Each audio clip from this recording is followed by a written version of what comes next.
Esteemed audience, I stand before you today to engage in a debate that carries significant implications for our society's health and well-being. The topic under consideration is one that has gained widespread attention in recent years. Should vaping be illegal? Vaping, the act of inhaling the exhaling aerosol produced by electronic cigarettes, has impassioned debates across society. Advocates argue that it provides a potential harm reduction tool for smokers, aiding in the efforts to quit traditional smoking and potentially lessen the overall health risk associated with the consumption of tobacco. However, opponents voice concerns about the potential dangers, particularly among the youth, and its potential to serve as a gateway to conventional smoking. In this debate, we shall delve into the multi-phase dimensions to each issue, exploring the various factors that influence our perspectives. We must consider the health implications, the impact on public policy, the role of individual autonomy, and the broader societal ramifications. That's why in this debate, we will witness two opposing groups, presenting and defending their positions regarding the legalization of vaping. By truly examining the arguments and evidence presented by both sides, we aim to reach a deeper understanding of the complexities surrounding the legality of vaping. We implore all participants to engage in a respectful and informed discussion, grounded in evidence and logical reasoning. To initiate the discussion, we will begin with the group advocating for the illegalization of vaping. You can start to give your arguments.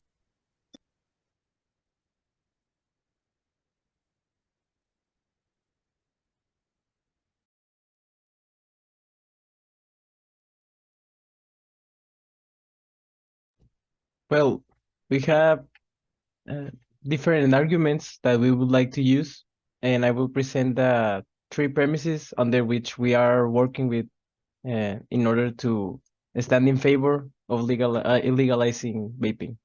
So our first premise are the health risks. While e-cigarettes are often marketed as a safer alternative to traditional cigarettes, they are not without risk. The long-term effects of vaping are still being studied, but there is evidence that links it to various health problems.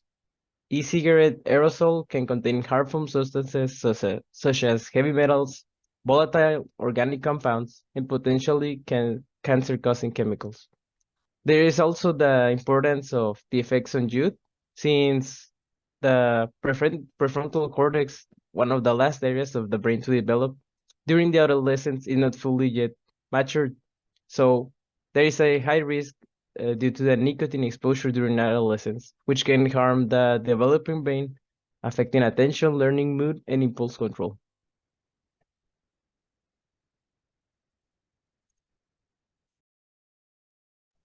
Okay, any other member of the team want to say something? Harmful brain development during adolescence, brain is still developing and is vulnerable to external influences. Consuming any kind of substance is unhealthy, and vaping is not an exception. Besides its containing several chemicals that is BTB hazard, it also is nicotine, which is highly addictive and is determined and developing the brain. Vaping has become extremely popular against teens due to how it's easy to buy.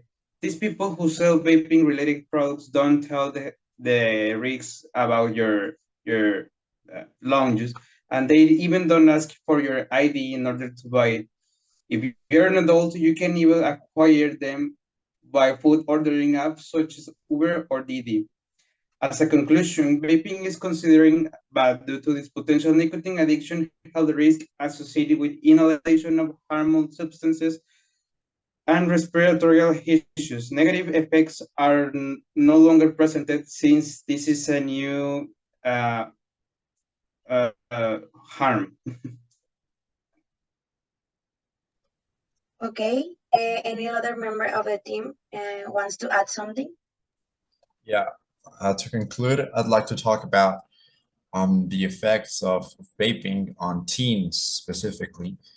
And because in the late years, vaping has become a tendency. And because of how easy it is to get it, you can go to the corner shop and buy it. They won't even ask you for an ID, or as David previously mentioned, you can order them through food apps such as Didi or Uber. And here in Mexico, it's illegal, and in I think at least 27 or 47 countries also, but it's not regulated. So anyone under the age of 18 can easily get it. And besides the hazardous chemicals that my partners previously mentioned, the vape contains nicotine, which is what I'm going to be talking about, and how it affects on the development of the brain on teens. And that is because when we are teens, our brain is still developing. It can cause memory problems, attention problems, and learning. It affects with the synapses the brain develops when we are learning a skill.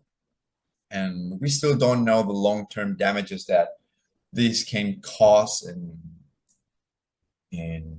old people or even young people. And that's actually the scary part of this. And because the market that sells these vapes is targeting the minors. So when we get old, we won't know what has the kind of damage it can cause in our bodies, and specifically our mind.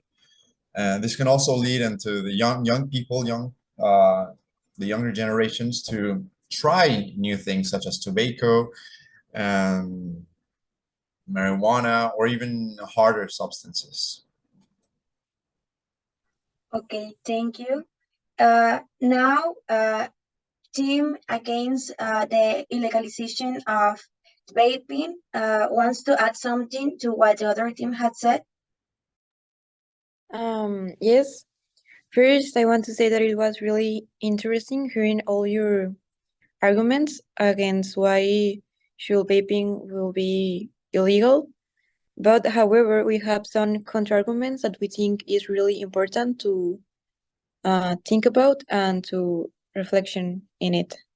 So I really like that you start with this topic about health, but I think here we are talking more about legality and not about health issues. So if the normal cigarettes are really harmful for the people and to the society, we should think that why they are legal and why should vaping be illegal. In Mexico, 118 people die every day because of the tobacco, but we need to think that at the same time, 400 people died every day because of diabetes. So if the solution is to make things illegal with the purpose of seeing for the good of the populations, there are things more harmful than vaping that we should be illegal. That is the case of sugar. So if we try to everything that is being harmful for the society to make it illegal, I think we will never get a real solution. And that's in the topic of health. But you also start talking about how these vaping are affecting young people. And I need to add that we understand your point regarding how harmful can it be for young people to smoke from an early age. And now more days that with all the technology, it's really easy to them to get access to this stuff. But at the same time, I need to argue that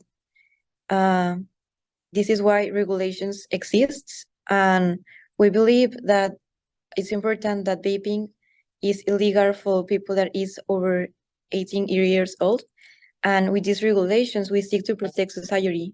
However, in the end, we believe that everyone must live the consequences of their acts. So even if we put these regulations, if young people decide not to follow them, it will be their consequences. And it's important to people to be aware of their lives and start living this consequence in order to improve themselves. And in the last point, we believe that the solution not lie in making vaping illegal, but we could explore more options to make it sell illegal with the reach of minors and more control over new technologies like everything related to online shoppings.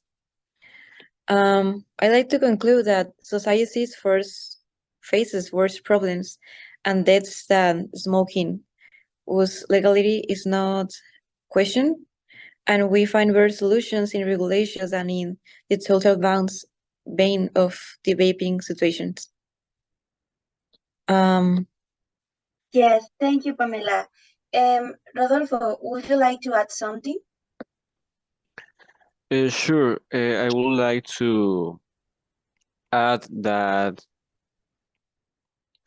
also we are talking all about health in things of vaping, but we are getting inside the same things that the tobacco cigarette made to our health, that the chemicals that gets in touch with our body or our system are more like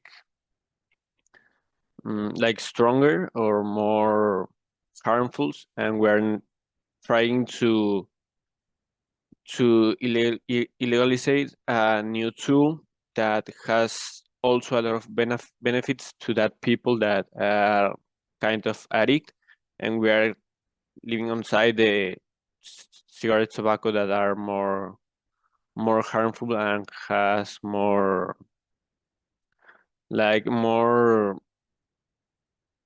things that can make us get a bad health.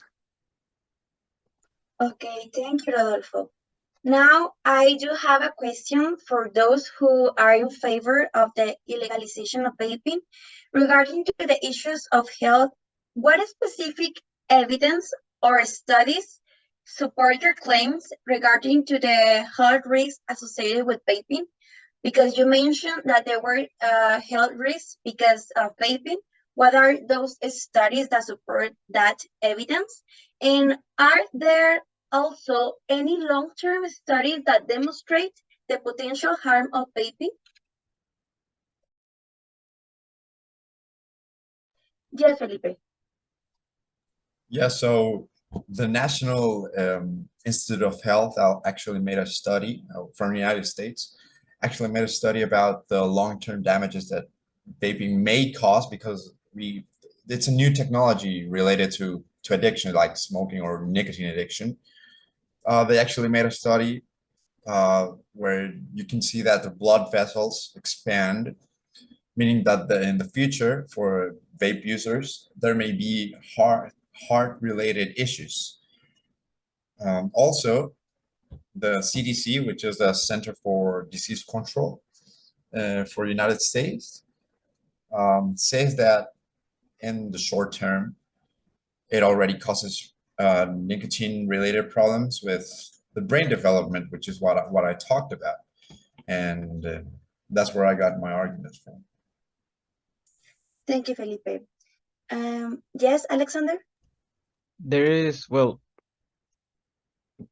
not really that many studies targeting vaping, but we have a lot of studies talking about nicotine exposure, which has been investigated through tobacco, talking about its effects on adolescents and the development of the prefrontal cortex. The study that I use for the arguments is one by Natalia Koryunova and Hubert Mansfelder, and it is called Short-Term and Long-Term Consequences of Nicotine Exposure During Adolescence for Prefrontal Cortex Neuronal Network Function. And it talks about like the chemical receptors in the brain, what synapses, what type of neuron cells are affected, and it delves a little bit more into the physiology of nicotine and its harmful effects on development. Okay, thank you, Alexander. Now we are going to hear the arguments of those who are against the illegalization of vaping. Now you can start. Okay, so firstly, we have to recognize vaping as a potentially safer alternative to the traditional tobacco smoking. While not entirely vaping has a risk-free, and the suggestion that vaping expose users to fewer harmful chemicals than the tobacco cigarettes. The vaping has emerged a potential harm reduction tool for the smokers who are looking to quit or reduce their consumption of traditional tobacco cigarettes.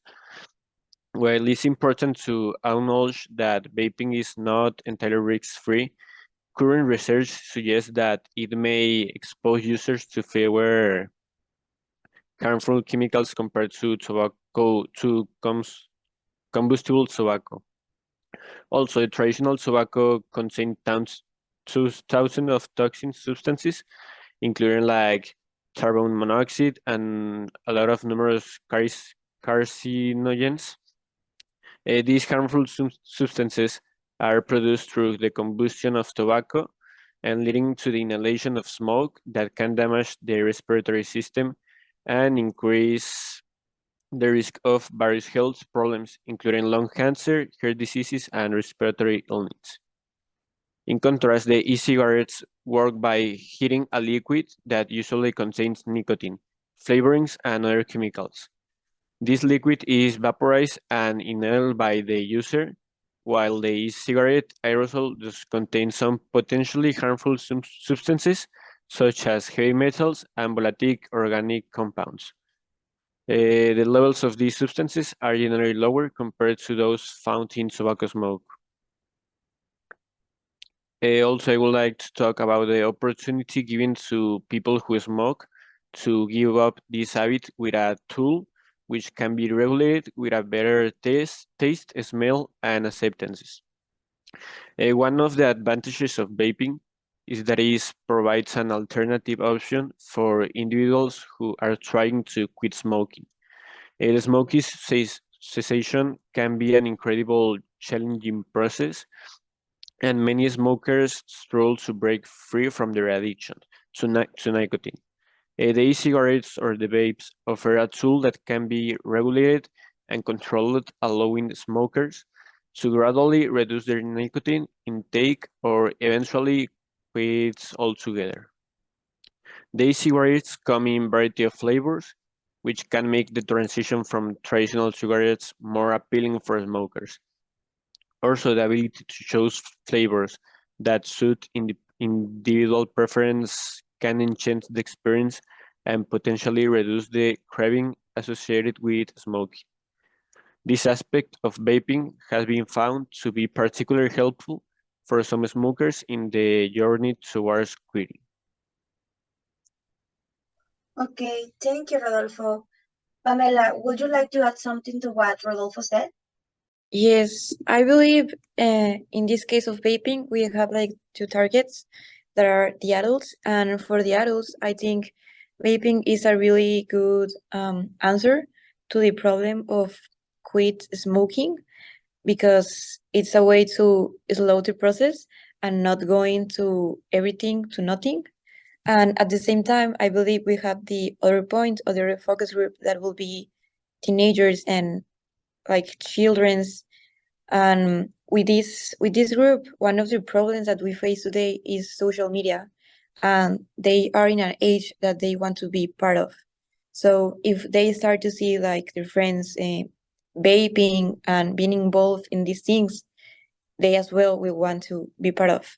So if we make vaping an illegal form, I don't think they will like stop doing it. I think they will continue, and also they will go to another type of ways, and one of them will be start like going for cigarettes like the old-fashioned way, and I think that's more harmful for them.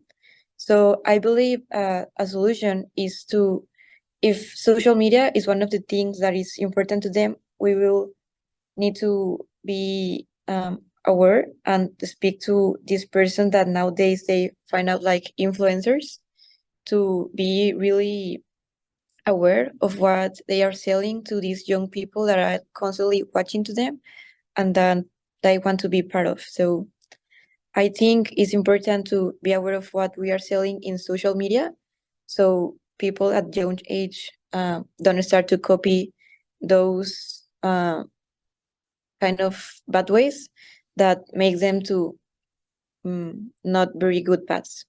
So I think it's about finding and strike balance between providing access to potentially harmless alternatives for adult smokers, and while trying to protect the public of the young public that we are kind of seeing right now. Okay, thank you very much, Pamela. Now, I would like to hear the team that were in favor of the illegalization of vaping. What response do you have about the arguments of the people who were against the legalization of vaping? Yes, David? Yes, for the first argument, can you name the chemicals? Since every cigarette has the label, this brings cancer, I think that my partner is making a hasty generalization fallacy, which involves drawing a broad conclusions based on insufficient evidence or a small sample size. Well, since you cannot name all the chemicals in a vaping, what do you think that it doesn't bring you something worse than cancer? And for the second, you said the opportunity given to the people who smoke to give on this habit with a tool which can be regulated with a better taste, smell, and acceptance. I think this is a false cause fallacy. This fallacy assumes that a cause and effect relationship between two events based on mere correlation. I think that you're making the a deeper hole rather than a better solution. That's all. Thank you, David. Anyone else? Yes, Yes. Alexander?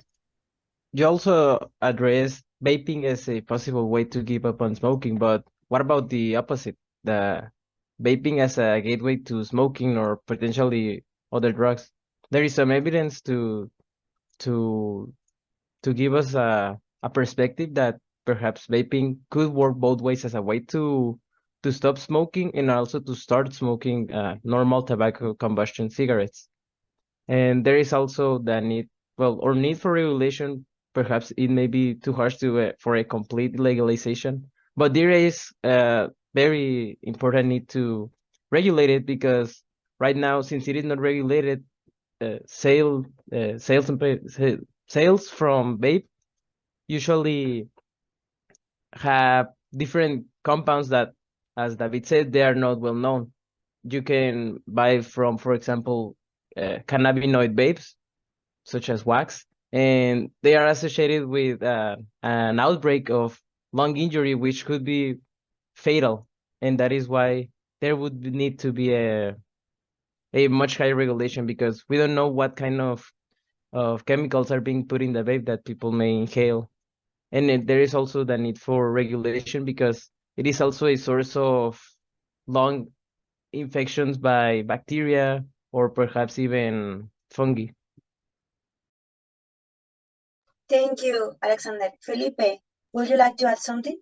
Yeah, I agree that vaping represents a health threat, and that's why it should be illegal. Because Pamela asked why should it be illegal, it means a health threat, specifically for teens, which are basically the future of humanity. And we know that it should be regulated, as I mentioned in my speech, but it is not.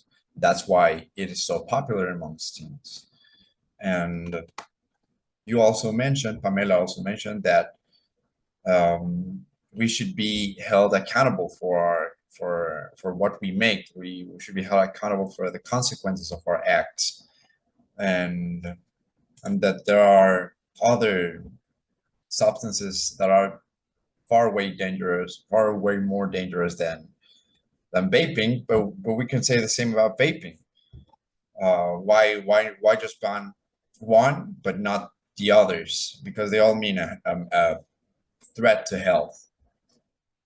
And this product is also targeted to smokers. Initially, it was made to stop smokers or reduce the quantity of smokers and the damage they do to themselves. But it ended up being promoted as something attractive for teens, because the marketing is specifically made for teens. as you can see with the colorful promotions, the flavors, that new, I don't know, very attractive flavors. So yeah. Thank you, Felipe.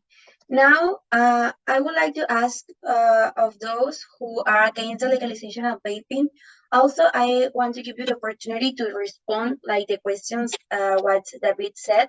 But also, I would like to ask you, how do you respond to these concerns like raised about the potential health risk and negative effects on youth brain? Because you were saying about this consequence in the youth.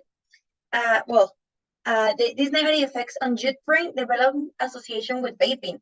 And are there any measures you propose to address these concerns while allowing for the continued availability of vaping products?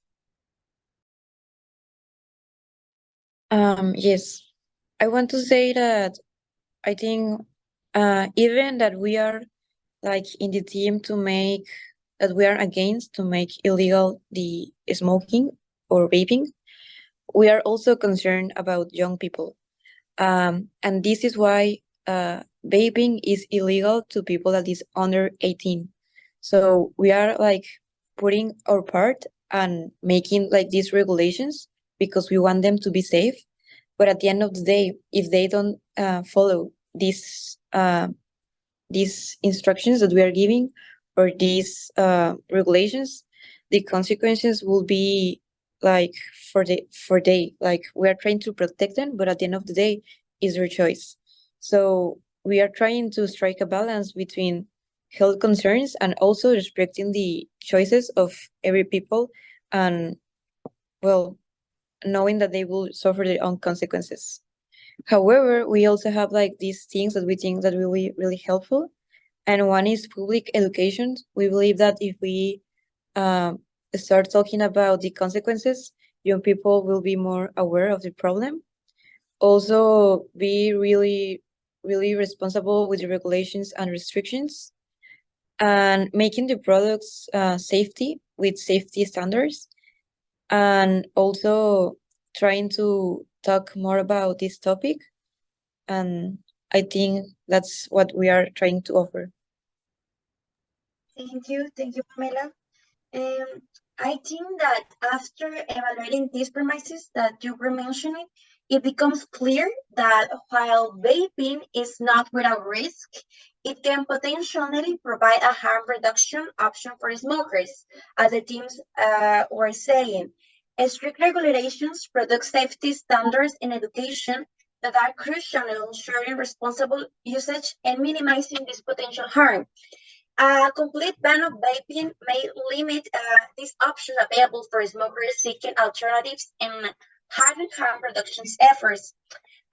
Therefore, I think that it is admissible to implement a comprehensive regulations that address the concerns raised by the group in favor of the legalization, while recognizing these potential benefits of vaping.